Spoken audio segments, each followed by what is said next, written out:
Hello বন্ধুরা, তোমরা সবাই কেমন আছো? আশা করি ভালো আছো, সুস্থ আছো। তো আমি ভালো আছি। মৌসুমি অফিসিয়াল চ্যানেলে তোমাদের সবাইকে স্বাগত জানিয়ে আজকে চলে এলাম ডেলি ব্লগ নিয়ে।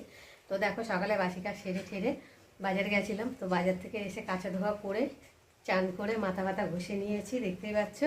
আর এখন আমি রান্না বসাচ্ছি। তো এখন বাজে 11টা বেজে গেছে। আর এখন ফার্স্টেই দেখো কিছু জোগাড় করে নিয়েছি, নিয়ে তারপর রান্না করব। একটা রান্না বসিয়ে তারপর আর সবগুলো জোগাড় করব। তো এখনও পুরো কমপ্লিট করিনি যে কী কী রান্না হবে। তো ফার্স্টে ভোলা মাছের ঝালটা করব। তো ভাবছি আগে মাছের ঝালটা বসিয়ে নিয়ে তারপর আবার সব কাটাকুটি করব, নাহলে একসাথে সব জোগাড় করে করতে দেরি হয়ে যাবে। তার জন্য আমি ফার্স্টেই আগে মাছের ঝোলটা বসিয়ে নেব, নিয়ে তারপরে ভাতটা বসাবো। ভাতটা লাস্টের দিকে বসাবো। তো চলো, দেখো ভোলা মাছটা ভালো করে ধুয়ে নুন হলুদ মাখিয়ে রেখেছি। আর এখানটাও লোটে মাছটাকে দেখো নুন হলুদ মাখিয়ে রেখেছি। আর লোটে মাছ যেহেতু জল, তো লোটে মাছ যতই ছেঁকে চিপড়িয়ে তুলে রাখো না কেন, জল তো বেরোবেই নোনা মাছে, দেখতে পাচ্ছ। তো লোটে মাছের ঝাল করব। আর ভোলা মাছের আলু দিয়ে একটু তরকারি মতো করব। আর উচ্ছে ফুচ্ছে ভাজা টাজা করবে, সেগুলো এখন কাটাকুটি করে করব। আর এখানে মশলা করে নিয়েছি, পেঁয়াজ কুচি, কাঁচা লঙ্কা, দুটো টমেটো, জিরে বেটেছি, আদাটা বাটা হয়নি, রসুনটা বাটা হয়নি। আর এখানে আলু কেটে নিয়েছি, দেখতে পাচ্ছ। আর এই তো তেলটা গরম হয়ে গেছে, আমি একটু নেড়ে দেবো তেলটাকে।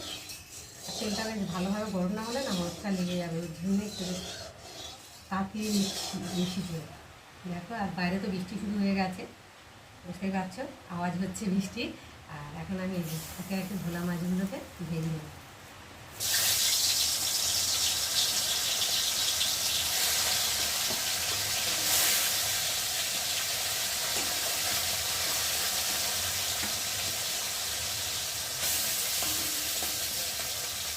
কড়াতে তো মানে খুব বেশি মাছ দেওয়া যায় না, অল্প করে করে ভেজে নেব, বেশি না যদিও। আর মাছ দরজা ঘন্টা এরকম ছোটো ছোটো হয়েছে, যেহেতু আমরা একবেলা মাছ খাই আর রাত্রে যেহেতু মাছ খাওয়া হয় না, ওই জন্য অল্প করে মাছ নিয়েছি। তো দেখো বন্ধুরা, মাথা থেকে জল পড়ছিল, তো এখন মাথাটাকে চুলটাকে বেঁধে নিয়েছি। আর যেহেতু বৃষ্টি হচ্ছে আর এদিকে তো ফ্যান দিয়ে ছেড়ে বসবো, তার উপায় নেই, যেহেতু রান্না করতে হচ্ছে, বাধা থাক পরে ছাড়বো রান্নাবান্না ছেড়ে নিয়ে। তো চলো, মাছগুলো দেখো ফার্স্টে ভেজে নিয়েছি। আর চিনকিট রয়েছে, সেটাও ভাজা হয়ে গেছে। আর এখন আমি তুলে নেব।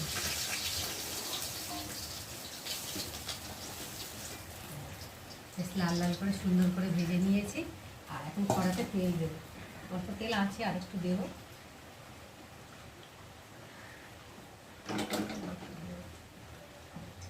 তেলে একটু তরকারিতে বেশি করে না দিলে না ভালো লাগে না। যাই হোক, এখন আমি তেলটা দিয়ে দিয়েছি। আর তেলটা থেকে একটু গরম হবে, কড়া গরম, যেহেতু তেলটাও গরম হয়ে গেছে। আর এখন আমি দিয়ে দেবো কেটে রাখা পেঁয়াজ আর কাঁচা লঙ্কা।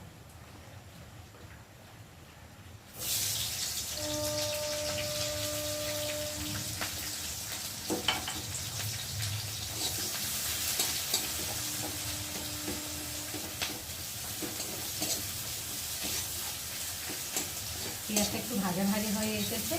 আর এখন আমি দিয়ে দেবো একটু রসুন বাটা, যেহেতু নোনা মাছে না, একটু রসুন না দিলে ভালো লাগবে না। একটু রসুনটা ভাজতে হবে, যতক্ষণ না কাঁচা একটা রসুনের গন্ধ যাবে ততক্ষণ ভাজতে হবে।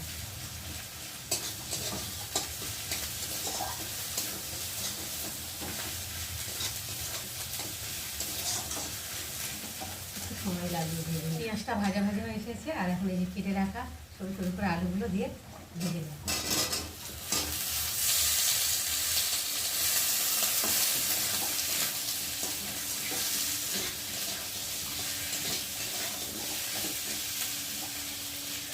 দেখো, আলুগুলো বেশ লাল লাল করে ভেজে নিয়েছি।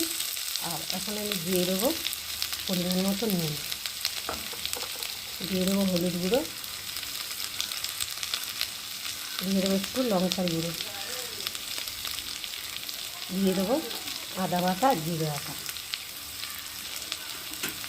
দিয়ে দেবো একটু টমেটো কুচি, দিয়ে মশলাটা ভালোভাবে কষিয়ে নেব।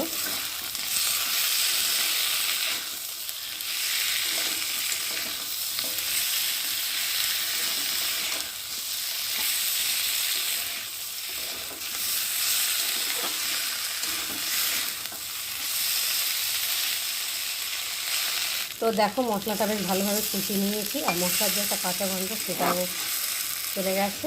আর এখন আমি পরিমাণ মতো জল দিয়ে দেবো।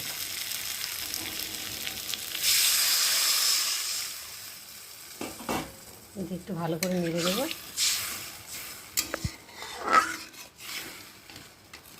দিয়ে আর আলুগুলো ফুটতে আমার দেখো ঝোলটা ফুটে গেছে আর অনেকটাই শুকিয়ে এসেছে। আর এখন আমি দেখবো আলুটা সেদ্ধ হয়ে গেছে কিনা। এই দেখো আলুটা সেদ্ধ হয়ে এসেছে, আর একটু বাকি আছে। এবার মাছটা দিয়ে একটু ফুটিয়ে নিলে আলুটাও সেদ্ধ হয়ে যাবে। তো চলো মাছগুলো এখন দিয়ে দেবো, দিয়ে একটু খুন্তি দিয়ে নেড়ে দেবো যাতে ঝোলের সাথে মাছগুলো ডুবে যায়। আমার বড় মাছের থেকে তো চুনো মাছগুলো যেন বেশি টেস্ট লাগে, বেশি খেতে ভালো লাগে। দেখো এখন দিয়ে দিয়েছি, আর এবার আমি ওপর দিয়ে ধনে পাতা কুচি ছড়িয়ে দেবো, দিয়ে একটু ফুটতে সময় দেবো যেহেতু মাছগুলো দিয়েছি। দেখো বন্ধুরা ধনে পাতা দিয়ে একটু ফুটিয়ে নিয়েছি, আর ঝোলটাও অনেকটা শুকিয়েছে, বেশ মাখা মাখা হয়ে গেছে। তো আমার ভোলা মাছের আলু দিয়ে রেসিপি কেমন লাগলো তোমরা কিন্তু অবশ্যই কমেন্ট করবে, আর ভালো লাগলে লাইক কমেন্ট শেয়ার করো। আর আমার চ্যানেলে নতুন হয়ে থাকো চ্যানেলটাকে সাবস্ক্রাইব করে দিও। আবার দেখা হবে তোমাদের সাথে অন্য কোনো ব্লগে, ততক্ষণ তোমরা তোমাদের খেয়াল রাখো, তোমরা আমার চ্যানেলটাকে সাবস্ক্রাইব করতে থাকো আর আমি এদিকে ঢালতে থাকি।